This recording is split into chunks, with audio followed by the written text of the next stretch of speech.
This whole conversation has shifted from corporate social responsibility, which was all about how much you cared. It's moved to compliance. You can huff and puff about it and say, I don't think this is right, or I don't believe in climate change. It's like paying your taxes. You no longer have to care.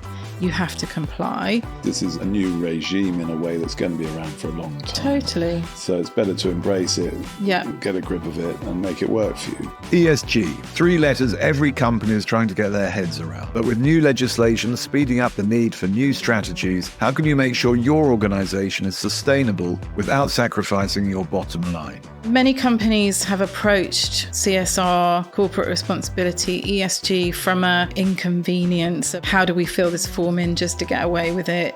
I consulted with Sage, with Gucci, helping them to think about how they embed social impact into the core of what they do and how that drives benefit for their business, their people and their customers. Joining me today on All About Business is Isabel Kelly. Isabel is the founder of Profit with Purpose, which helps organisations create meaningful brand impact while also remaining profitable. So that you can take this purpose thing quite a long way though, can't you? Beyond your normal day-to-day business. You can save money. You can hire people more easily. You can deliver cost savings to your clients. You help companies to find their authentic Yeah. purpose.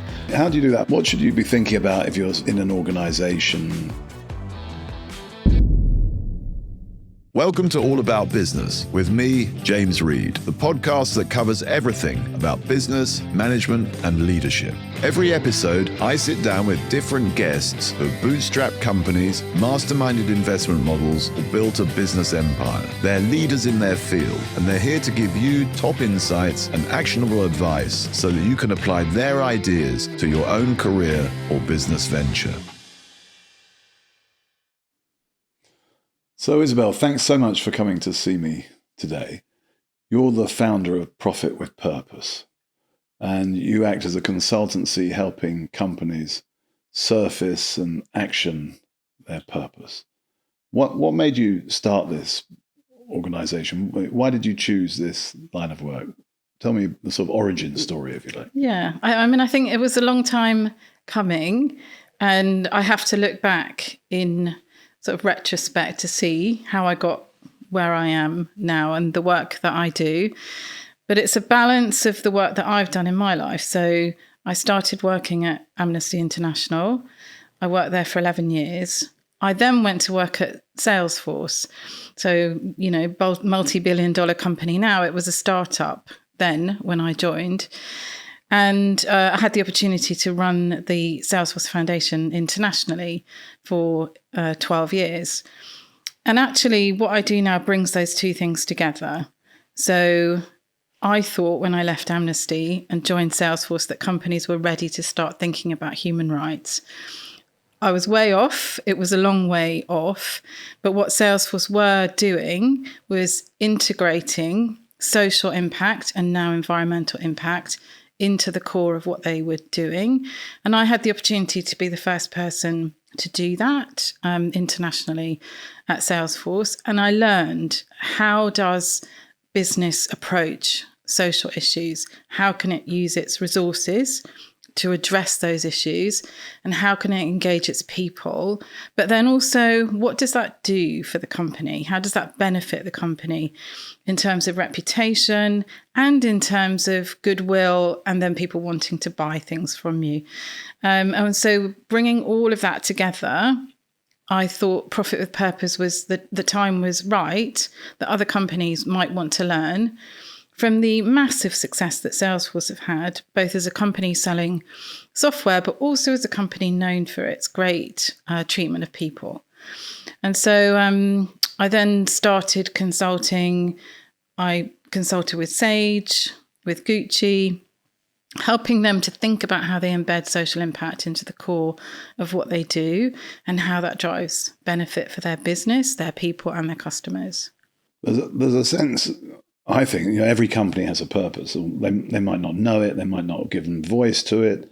They might not have made it clear to their customers what it is. But some of them could be acting on potentially a sort of bad purpose. Yeah, it's a really good point. Have you come across this, or am I just sort of making that up? Yes, it's a really good point. And actually, that sort of in the world that I work in, the terminology keeps shifting. So for a while, people were talking about purpose as meaning social and environmental activity. People have talked about sustainability. We've had CSR, corporate social responsibility, in the past. We now have ESG, environmental social governance. Purpose for me kind of sits above that as you say, it's a company's core objective. It may not include anything to do with anything other than making profit for the company and shareholders or selling a thing. Increasingly, companies they're kind of looking back at, perhaps if they're an older company, what their founding purpose was, what their CEO's founding purpose was, or what their founder's purpose was. And quite often that is something beyond selling a thing or making money or maximizing profit. They set out to fix something, to address something, to deliver something that people or the world needs. So some companies have been looking back and thinking, what is our purpose? And is it broader than how we've defined it recently, which is to make money or sell something? Newer companies, when they're getting started, are thinking purpose first. The next generation of entrepreneurs are thinking, how do we fix environmental or social problems through the means of business? So they're more naturally bringing that in at the beginning. But for many companies, it's just looking at your business through a different lens and then reapplying that. It makes you a more modern business and actually often makes you a more sustainable business. So the word authenticity is coming to mind for me. I mean, that's often used in this space. Yeah. I mean, you help, I believe, companies to sort of find their authentic purpose. I mean, how do you do that? And what's it mean, really? How do you differentiate a company that's authentic from one that isn't? Or is it just obvious? Yeah.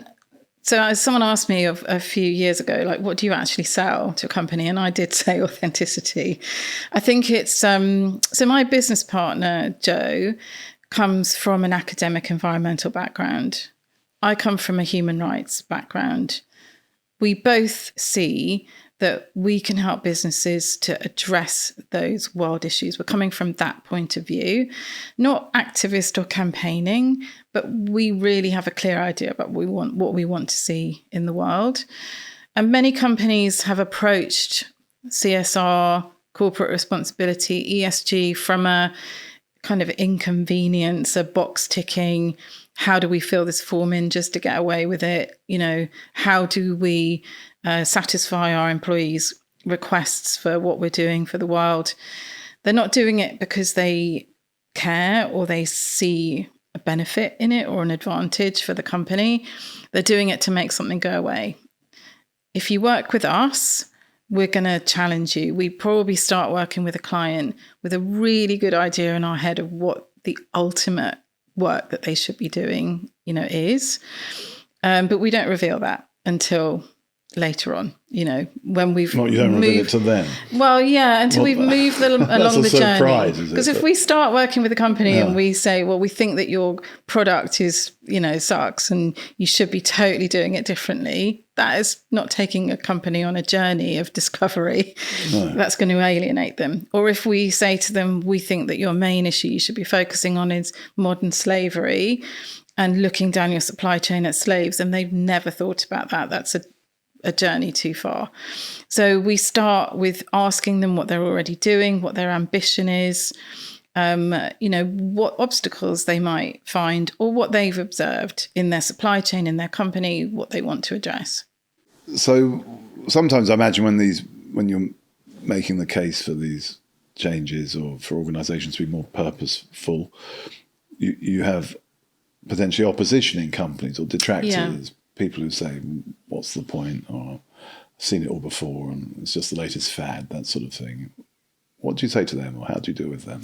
Yeah, so we quite enjoy working with them because they challenge us and they make whatever we're going to do more robust in a way. It has to stand up to that level of scrutiny.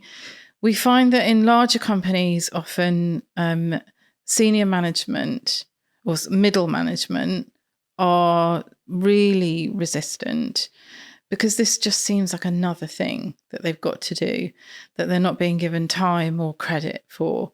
If it's back in the days when people used to go out to volunteer, the last thing a sales manager wants to see is all of his sales team out of the office volunteering. You have to really work with those people to help them understand the value of it. But it also helps if you include in there recognition, reward, performance reviews, that this is something which is important to the company, as important as the revenue. But if you've got an inconsistent message or reward system where the only thing that you're rewarded for is bringing in the revenue, but you're also tasked to do these other things, which are the purpose things, which people are going to do. So that's something else that we often talk about, is helping people to think about how you're going to recognize and reward that activity, which is the purpose activity, not the profit activity. But do you find that you get sort of entrenched resistance to these changes? Sometimes you do. What do you do then? Yeah.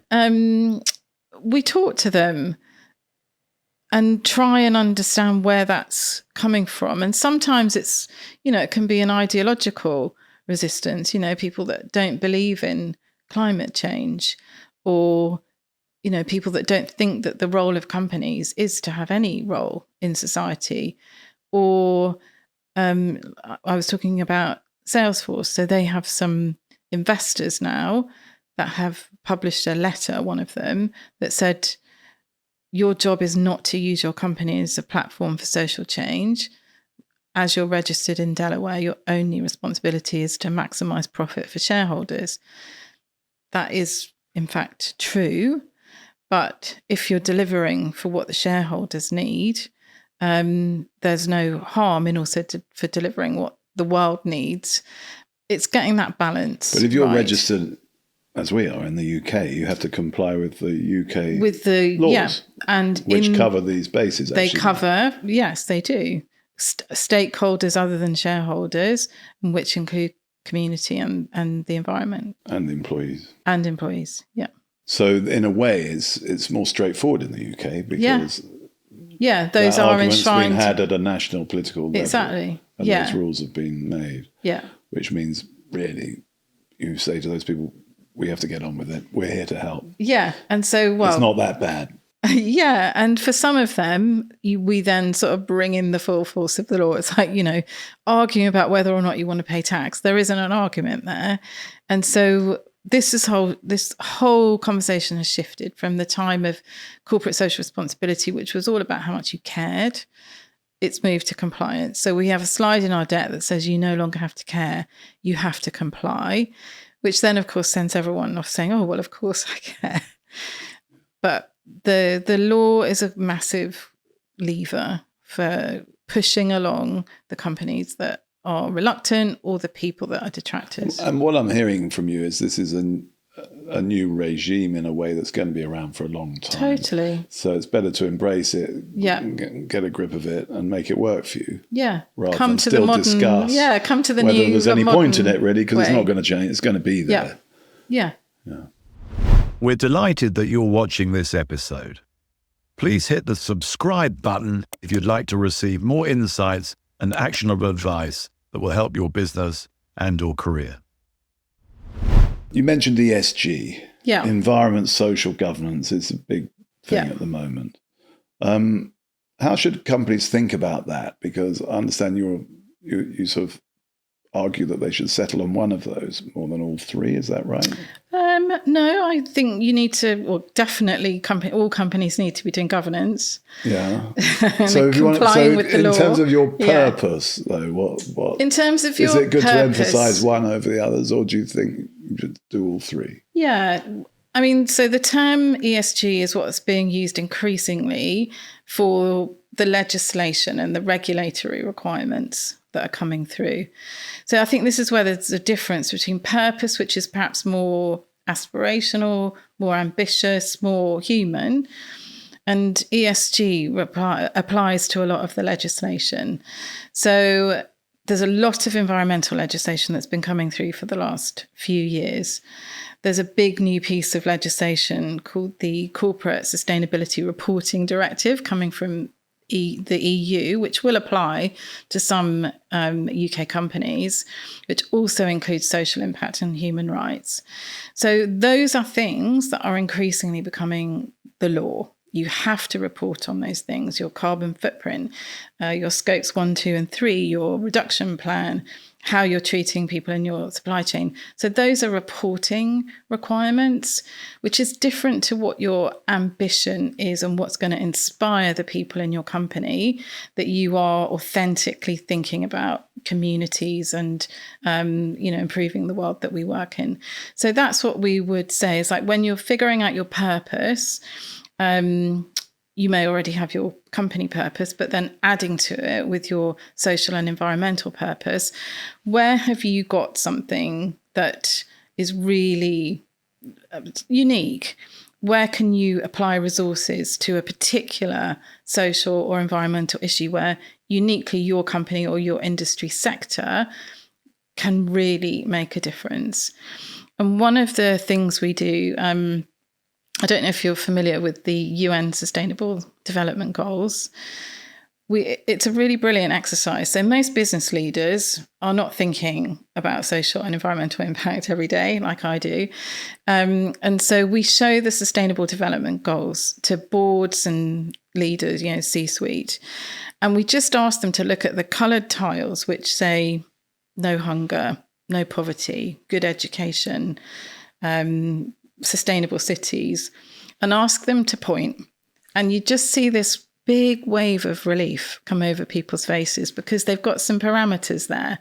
Because often if you ask people what's relevant or salient social or environmental issues in your business, people don't know. It's not. When you say you ask them to point, what do you mean? So the SDGs have that set of coloured kind of tiles. Yeah, and what, they pick one of them? We just say point at the ones that you think are relevant to your business, where you personally think you can make a difference or where you have a personal interest. And we do it as a board exercise or as a C-suite exercise. And really often people in the same company choose the same ones. So say you've got, you're a shipbroker. Where can you have the biggest influence? It's probably on oceans, looking at new fuels for shipping, and your supply chain. So choosing sustainable development goals that are relevant to your business are probably the thing. If you're a food manufacturer, no hunger would perhaps be one where you think that you can really have an influence. And a lot of technology companies, like I was saying, are thinking about the jobs of the future. So how many of these UN goals are there? There are 17. So we should all have a look at them, shouldn't we? No, yeah. I'm not going to ask you to recite them, but I am thinking I should go and have a look at them, and I think other people listening might think, well, I'd quite like to have a look at them. Maybe point my finger exactly. at some. It's a really good place to start. It's an easy and helpful exercise that you can do at home or in the office, whenever you like. Totally. Because I realised that asking business leaders who are not thinking about these things every day, what do you care about? What's relevant to your company? And people really don't know what the answer is. Is it education? Is it elephants? what are my parameters? So it provides some really good parameters. But if you take someone through that scenario, that exercise, they might point at several of these. Yes. There are 17. Yeah. Is that reconcilable, or do you then have to decide as a group, or we're going to focus on elephants, or we're going to focus on education? So that's then part of the exercise that we do with a company, thinking through, so then sort of spreading that out across the company for other input. Some of those you might move forward to be your purpose. Others, you might move into sort of business as usual. So, for example, if you've chosen gender equality, most of the actions that you need to do around that are in the core of your company. So how your HR team is sort of thinking about recruitment, promotion, gender pay gap, reporting on salaries. A lot of those are business as usual things. So it might be that you choose that sits at a company level rather than a kind of the outward articulation of your ambition for your company. And there'll be others that rise to the top. and that become your kind of rallying cry for your employees and your external stakeholders, that they really associate your company with doing that thing. So that feels quite different to the sort of ESG requirement required by law. And you mentioned earlier that some people feel this is a burden that's been imposed on them, which, I mean, in a sense it is. Yeah. And they sort of tick the boxes.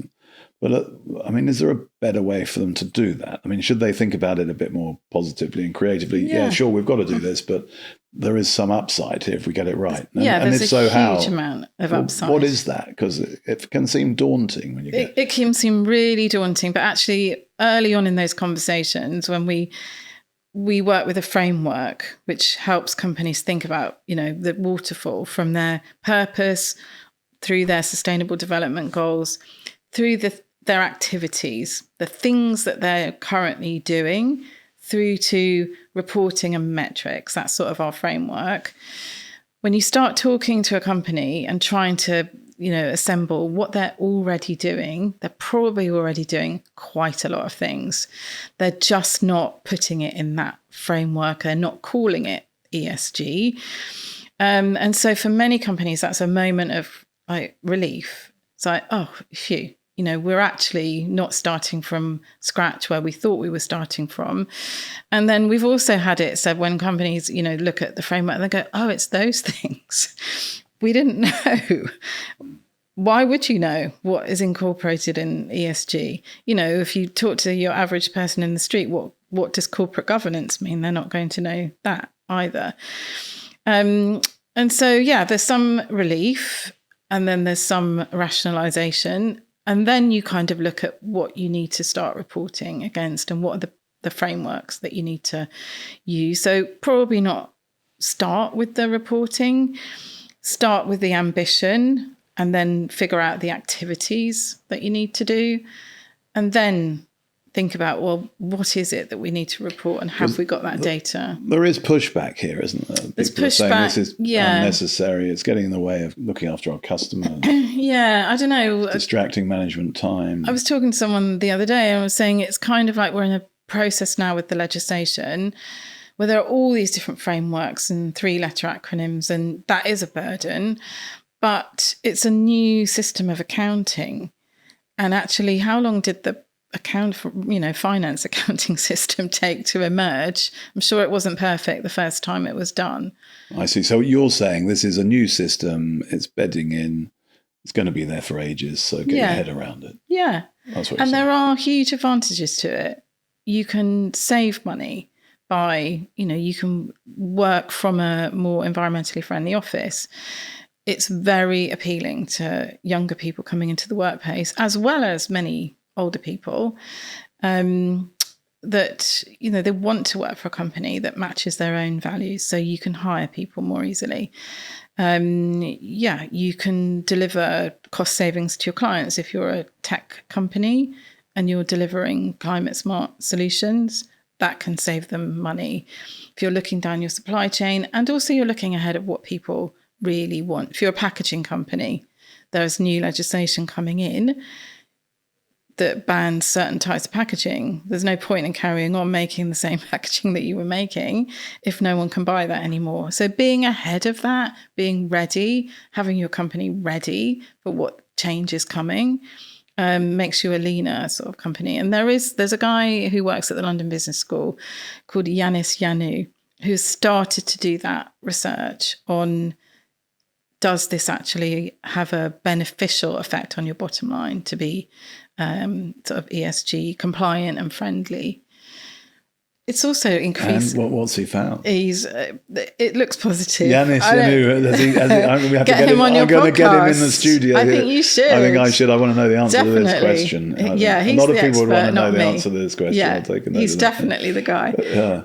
Well, I mean, it's interesting, so, well, hopefully that is the case. If it's well executed, it helps the company improve and prosper. And you look at, it's kind of like a point of there's no point in resisting anymore. But what we're seeing is that whilst the legislation that's coming applies to larger companies, they're pushing it down their supply chain. So even if you're a smaller company that doesn't have to respond to the legislation, you can no longer win contracts. You can no longer be in the supply chain of large companies that have to report on their ESG. Yeah. So embrace it. So everyone should embrace it. Yeah. Okay. So we were talking about becoming purpose-driven, profit with purpose. Yeah. Some people think that to do that, the first step is to become a B Corp, as it's called. Now, you know about B Corps. I know this. Yeah. Could you just tell us what a B Corp is, and then whether it's necessary to become one to sort of embark on this journey? Sure. So B Corp is B stands for Benefit Corporation, and it's a form of company structure that was initially invented in the US in, I guess, early to mid 2000s. It's become a global movement, and actually here in the UK, there are more B Corps per capita, per head of business than anywhere else in the world. So it's obviously caught on here. You don't need to be a B Corp. You can do the things that are right for the environment, right for society, right for your business without getting that certification. Some people find it a useful framework. So to become a B Corp, you go through a rigorous certification process across 8 different areas, including environment, social, workers' rights, all kinds of areas. And then B Corp will certify you or not. You have to pay them, though, don't you? You have to pay them. Yeah. So it is literally an investment. It literally is an investment. Well, then they give you a stamp of approval. You get a stamp. You get to use that mark. You might have seen it on, I don't know. I've seen it. Yeah, Popcorn and Cook and all sorts. So would you companies. recommend people did this, or it's is it a one horses for way? courses thing? It's one way. You kind of need to be doing the stuff that I've talked about already. You kind of need to know your purpose. You need to know what your carbon footprint is. You need to know how you're treating your workers and what your social impact could be in order to answer the questions, in order to pass the certification. So that's sort of like the cherry on the cake. You need not do that process. You can still carry on doing the things that you choose to do to be a environmentally and socially conscious company without getting that. I think it's got increasing traction. There are some larger companies. So I sit on the board of TPXimpact, which is one of only a handful of listed companies. It's a technology company that are a B Corp. And we know that the thing that kind of got us over the line was that it enshrined what we were already doing, but it was really attractive to our employees. Many of our employees really were attracted to work for a B Corp. And we deliver quite a lot of that work through our client work as well. We work with non-profits and government. So it's a good way of attracting good staff. Yeah. Really good way of attracting good staff and values-aligned clients. So working with the UK government and non-profits, it kind of shows that you're a company that shares their values. What are the downsides?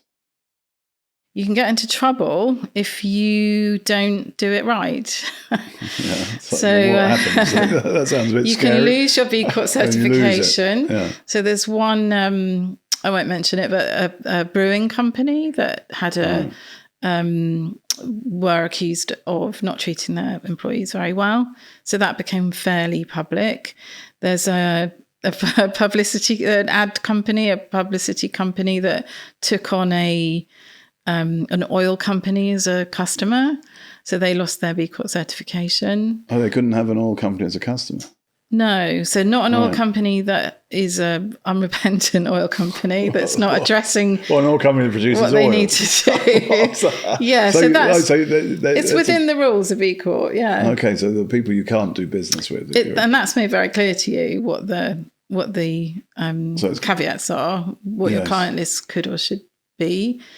But you're saying, Isabel, that that's not necessary to become a authentic purpose-driven company. No, you can totally be an authentic purpose-driven company without getting that stamp. But there are pitfalls for companies that are purpose-driven that aren't B Corps as well, aren't there? To get it wrong.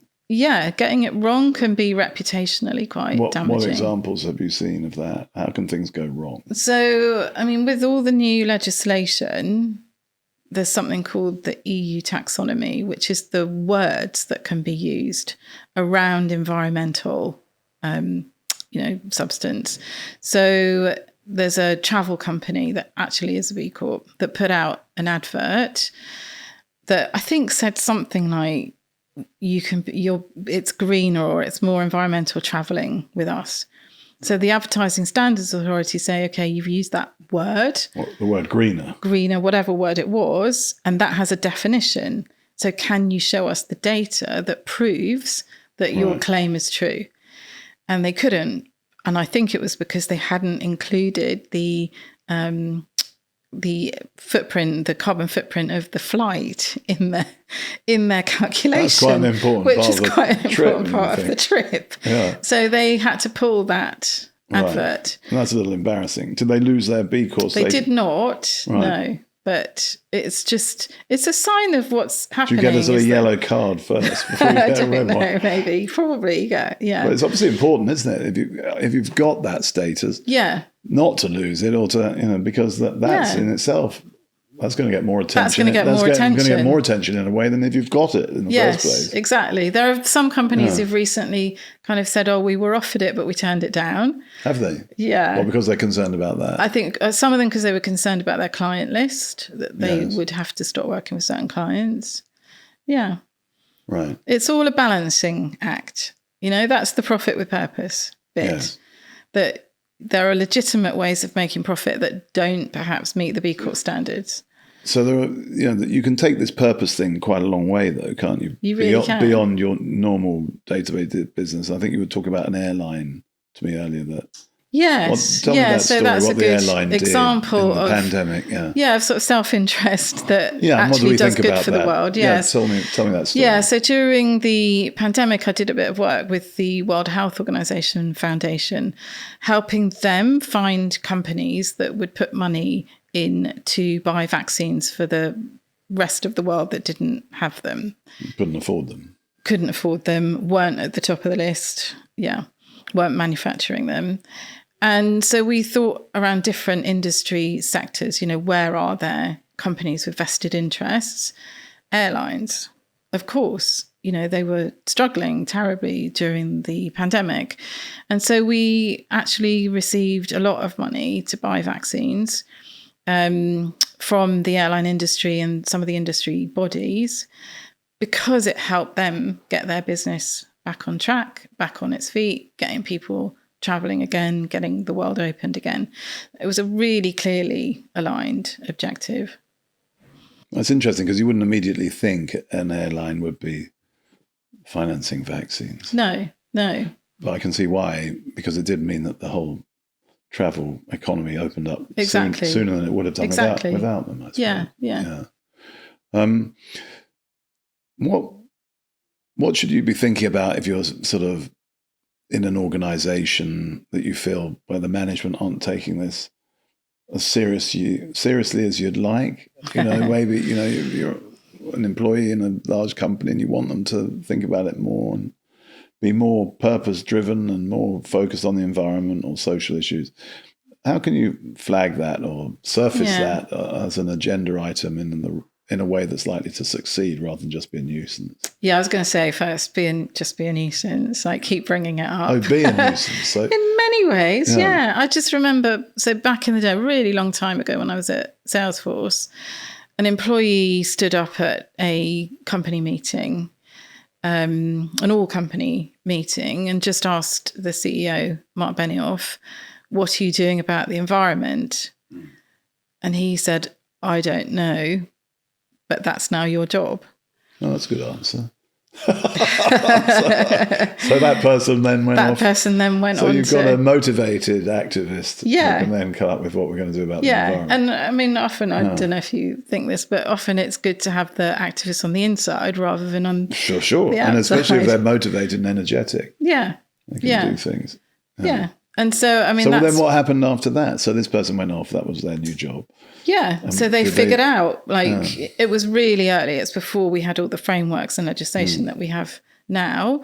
But I'd say, now Salesforce has a really good ESG strategy, a very good approach to that. And actually, when I was still working there, the approach to the environment helped us win clients. So Greenpeace were becoming interested in being one of our nonprofit foundation clients. They asked us difficult questions about our data centers and their carbon footprint. Because we had that person doing that job, we could answer them. And, then I think Greenpeace helped Salesforce think about how it could even further improve the carbon footprint of its data centers. So it's sort of about being, not trying to push it away, but trying to bring it in, bring it on. And use it in a way that can be very good for the business. Imagine totally. If your carbon footprint is reduced, your costs are also reduced. Your costs are reduced. Yes, it makes you more attractive to many employers. And I think, and you talked about controversy, and some of that controversy about ESG has been about ESG investing, not so much about ESG being done in companies per se. There are some workplaces where people feel it's gone too far. So I think the ESG Larry Fink, the CEO of BlackRock, has stopped using that term because he said it's become weaponized. ESG as a term. So he stopped using that, not doing the thing and not applying that lens to their investment portfolio, but using that term because of its politicization in the US particularly. So what do they do instead? The kind of, it's much more neutered, it's much more quiet. But they don't apply it to their investments, or they do? They don't anymore. Right. I think in some corners, but some of the ESG investing it started off very badly, where they'd got companies that they really weren't ESG worthy in an investment portfolio. Yes, but I think that for many US companies, they're just trying to keep things kind of vanilla, of like, let's not put our head above the parapet and say that we're on a net zero pathway. Let's do the thing. We'll do the right thing, but we'll just not shout about it because it's not the environment in which they can do it. So here, the fact that we have legislation that says you have to report on this makes it a more neutral activity. You can huff and puff about it and say, I don't think this is right, or I don't believe in climate change, but it's just a thing that you have to do. It's like, paying your taxes. Companies may not like doing that. They may not want to do it, but it becomes a neutral activity. Yeah. But in that case, if it's an activity, it's just a requirement. Yeah. That you have to meet certain obligations and report in a certain way. I mean, what I think you're talking about with purpose, though, is lifting it beyond that and doing something actually much more interesting. Much more interesting, much more kind of flavorful, characterful, which brings out the character of your company and your leadership and your CEO. And, you could maybe talk about how you do that at Reed. We have a clear purpose at Reed, which is improving lives through work, just 4 words. Yeah, and how you inspire people to be part of that. Well, I like it because it's so simple and it's actionable by everybody. Every day we can all do something that I hope that will improve someone's life in some small way. Exactly. Even if it's just making them smile or laugh or give them a cup of tea. I mean, we can all do something. And, I think that's a good message to share because it's easy for us to embrace and do. But then it's also strategic because if it was a business investment that didn't do that, I wouldn't want to pursue it. I wouldn't want to go, I'm not opposed to gambling, but I wouldn't want to run a gambling business. Yeah. Because I don't think it improves lives. Yeah, so exactly. It might give fun to some people on a good day, but not on another. So, so that for me isn't in our sort of space. But it's not to say I wouldn't, if a gambling company asked me to find them a new accountant, I would. Yeah, that's because people have free will. Well, yeah, but to work for a gambling company or not. Going back to your sort of B Corp thing about, I'm a bit uncomfortable about people you can and can't do business with, and so many decisions being selected around that. If they're lawfully operating in the UK and they want to be our customer, then that's okay with me. Is that? Yes, I can tell you on the board, it was a robust conversation about, well, who is it that determines our client base? For the company I'm talking about, the client base is government and non-profit. So it was a fairly, not that difficult a decision. But for many other companies, that would be, it would be problematic. And so not every company can or should or want to be a B Corp.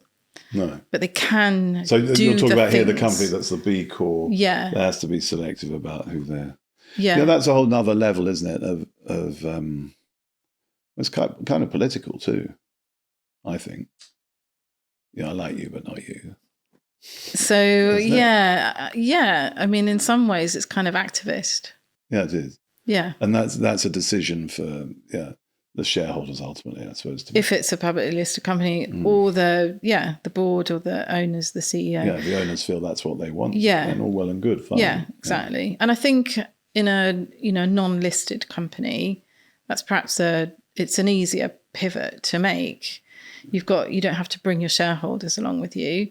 But for a listed company, we had to change our memorandum and articles, which we had to take to the AGM. Convince your shareholders. So the shareholders had to vote on that. Yeah. This was to become a B Corp. Yeah. Right. Yeah. What was the majority? Well, they it was a majority, I imagine. Was it a big one, or was it just scraped over? Do you know what? I don't know. You don't know. Clearly, it was a majority. Yeah, that's very good. Yeah, but I'm not sure that any. This is helpful for people listening to understand the sort of nuances of here. Yeah. What it involves and how it's applied and things to think about, because I didn't necessarily know that. No, and I think a lot of companies think, oh, we'll get that stamp. That's becoming the B Corp stamp it's becoming quite more recognised. And it took us 3 years. And there's a lot around workers' rights, isn't there, as well, in the B Corp? So employment, how you employ people, salaries, gender pay, salaries, all sorts of things. But most of those things are already in UK corporate governance, UK legislation, and with the new legislation coming, it exists anyway. You don't have to use someone else's framework. Yeah. That's sort of a badge of recognition of it should be a badge of recognition of what you're doing anyway and what you've embedded in your company. So if you're coming to meet me for the first time and you're coming to be a consultant from Profit with Purpose and you look at our business, well, how would you begin and what would your sort of approach be? I suppose I'm trying to get some free consulting from our listeners here, Isabel. But sure. Give me a sort of starter for 10. I'll give you the bit I do for free. Yeah. So how would that work? So these days, I ask, why? Why are you asking me to consult with you about your ESG, if that's what you're calling it? Because that is massively revealing of the drivers. So if you're a little company in a big company's supply chain and they're asking you or sending you a 4-page questionnaire about your ESG work and you can't answer it, and that means you can't win their work anymore, that is a really important driver. If whoever I'm speaking to says, because I have a passion for climate change or I have a passion for human rights in our supply chain, that's a totally different starting point for the conversation. So it kind of determines what your ambition is. Does it tend to be one or the other? It really varies. At the moment, it's people being driven by legislation. It's really interesting. They're saying, my big customers are all asking me for these things and I need some help. Yeah. All right, so I need some help. What next? How are you going to help me? Yeah. What's your ambition? I'd ask you, what is your ambition? I want to keep my customers. Okay. I don't want to lose customers because they're asking me. Employees? Yeah, they're really important too. Yeah. Have you got a product or a service? It's a service. It's a service. Yeah. So, but I'm thinking, I'm selling to Tesco's, say. Yeah. Well, it could be a recruitment service or it could be petit pois peas. It makes a difference. There's a massive difference, isn't there? They come, but they're saying you need to comply with our ESG. One might be more on the social side. One might be more on the environment. But you then sort of look under the bonnet, do you, and help them? And have a really good... And actually, companies that we work with are often really surprised that our lens of social and environmental impact, they think it kind of sits on the side. It actually crosses a huge amount of your business. So it's looking at how you're hiring people, looking at your... culture, looking at how people are treated within your organization, looking at your gender parity, looking at your sort of training programs, your hiring practice, all of that has those elements of ESG. And then also some of those tie into something which is adjacent to ESG, but not actually kind of in ESG, I think, which is your DEI work. So are you promoting diversity, equity, inclusion? Are you promoting women? Have you got a gender pay gap? Are you recruiting people of colour, people who are neurodiverse? Have you got a workforce which is representative of the place in which you function? Because that's your best bet for being a successful company these days. So you do all that. I mean, that could lead to a lot of suggestions. Is that what comes out? I mean, do you end up presenting a big, thick? Yeah. So, we have a framework. Things you should do. No, we definitely don't. Because no board will read. No, I'm wondering about that. Ever. So that's why we developed the framework that we use, which, if it really has to, it fits on one page. Yeah. Because So go on, just summarise it. So it's your purpose, including both your business purpose and your environmental and social purpose. That might be one statement. That might be two. It might be that you've got a very clearly branded existing purpose statement, like you've said about Reed. Yours can be applied actually to an environmental and social lens. Some companies you can't do that, so you kind of write another purpose statement for what you want to achieve environmentally and socially. And then you look at, put what your chosen SDGs are. What's your focus? Is it oceans? Is it elephants?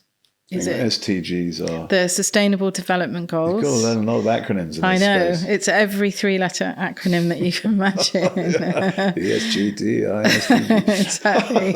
And that's without going on the legislation. No, I'm getting there. All right. So look at your Sustainable Development Goals. Which of those have you picked? Yeah. What's your focus? And then building those out. What are your environmental activities, your scope 1, 2, and 3 carbon footprint, your net zero plan, the things that you have to do in order to get there, your social impact. Have you looked at what the salient social impact issues are around you? What communities are you in? Who are you hiring from?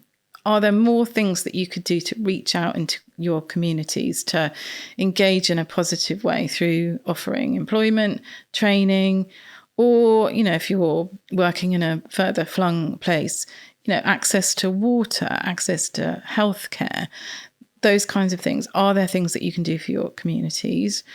And then how are you looking at diversity, inclusion? What have you got in place to ensure that you really are representing the communities that you work in, and you're making the most of the talent that, not just saying our doors are open, but reaching out to pull in the talent that may not be confident enough to come in. And then on the governance side, there are elements like looking at the makeup of your board. Is your board all middle-aged white men? That is quite a traditional Mine board. Isn't No, I wasn't asking you specifically. You said it's your board. I'm just telling you it's not. So Thank you. I'm supporting you on that one.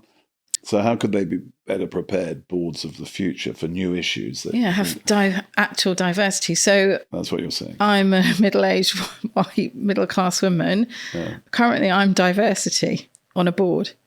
That's not right. So I think that, my personal objective. What you're saying? You're saying you're appointed just to make the board a bit. No, more I'm not there just to be. What do you mean your diverse. diversity? The fact that I represent diversity. Well, there's no one else. Is not right. Like, I'm not very diverse. That's my point. Well, I don't know what very diverse means. I mean, we're all different, aren't we? We are all different. But yeah. You think, if the board is can only mainly ever be you on the board. No, but if the board is mainly middle class white men, and then you bring in a middle class white woman. Yeah, that's not that. You're not being that adventurous or going far enough. But if you're bringing in, people from different ethnic backgrounds, representative of the community, of the community, people, of all kinds of diversities that haven't previously had access to a board. And that's you're saying also that because you'll make better decisions and you'll be faster to respond to situations that are new and unexpected. Totally, or you won't be, blindsided by them. Yeah. And actually, that's an important thing to emphasize, because it's sometimes the things that blindside you that sink you. Yeah. It's not necessarily the day-to-day. Yeah. I mean, who saw the pandemic coming? No, quite. And, it was interesting how government struggled to respond to that. Yeah. Probably didn't have enough scientists involved. Probably not, or we don't believe them anymore. Yeah. So that's the thing. It's like, just because you don't look like a board member doesn't mean you shouldn't be one. No, quite. But there is a sort of other side. The boards shouldn't be too big.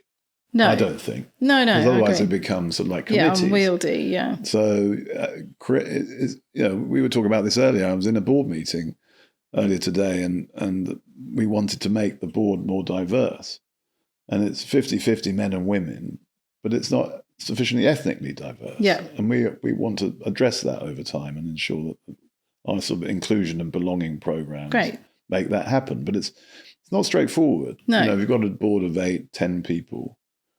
Vacancies only arise every now and again, and you want to make sure the best people are appointed. Of course. So I think you need to be strategic about it, really. You do, although with some things, I think you kind of need to, in a way, you almost need to overcorrect to start with, and then what does that mean?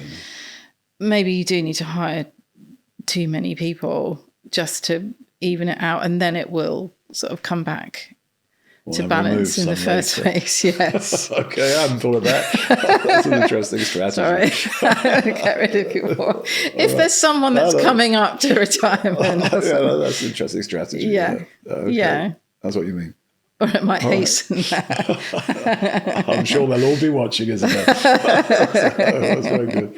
Okay. Is there anything I should have asked you on this subject, which is fascinating, that you feel I've missed? I think the bit at the bottom of our framework is the metrics. Oh, yes. So data and metrics are increasingly important. You can be reporting and measuring. Measuring, but setting yourself some targets. So you could be doing all the greatest stuff in the world, and what does that amount to? In order to showcase and really show progress against your environmental and social and governance objectives, you kind of need to set yourself a target. There are some targets which are set for you, like the environmental, the net zero targets. There are others that you can make for yourself. So say for your community action work, if you are training young people for jobs of the future, how many, by when, how much, what does that equate to? So be specific. Be specific, and then have, what I like to see is almost like a management accounts. So you're very familiar with what you're reporting on your financial inputs as a company. Pick some headline objectives so that you can have an equal conversation about your ESG objectives and show progress. We have a sort of scorecard for our business. Exactly. And some of these measures you're saying should be part of that scorecard. They should be part of that scorecard, because otherwise it's not an equivalent conversation. You're having the numbers-based financial conversation, and then you're having a narrative conversation about going volunteering or something. They're not equivalent conversations, and with the legislation and the reporting requirements, they kind of need to be.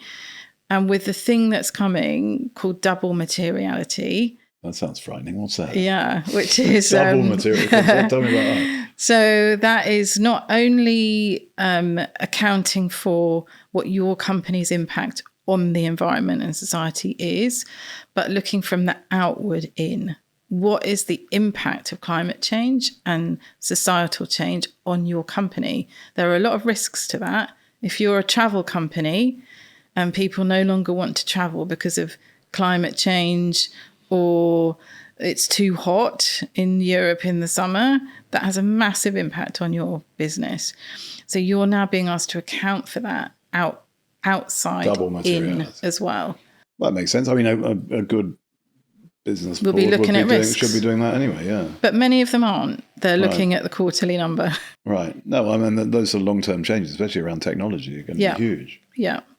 Yeah. So you need to then integrate that into your sort of risk, into your financial reporting, and into your future look at so if you've got a scorecard, which we have, I'm sort of sold on this idea. We should be updating it to include showing progress. So give me sort of 3 measures that might be fitting for your carbon emissions, definitely.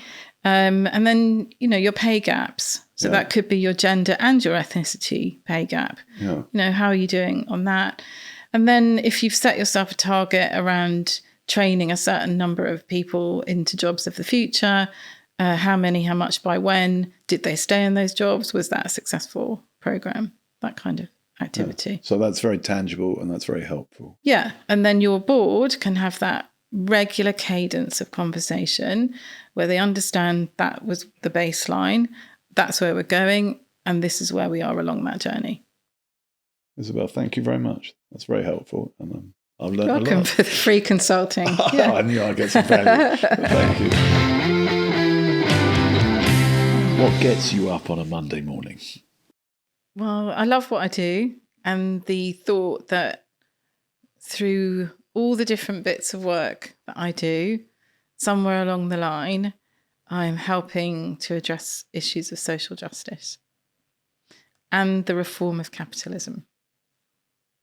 That sounds very grand, but I think it helps me to sort of pick and choose the work that I do, organisations that I work with, the volunteering work that I do, if it's all aligned to that, to kind of using the resources of business to deliver what the world needs. Very good, thank you. And my last question is, it's one from my interview book. It's a classic, one of the Fateful 15, is where do you see yourself in 5 years' time? I'd love to be sitting on more company boards, because I think that's where, at the moment, I can personally affect more change. Fantastic. Thank you very much.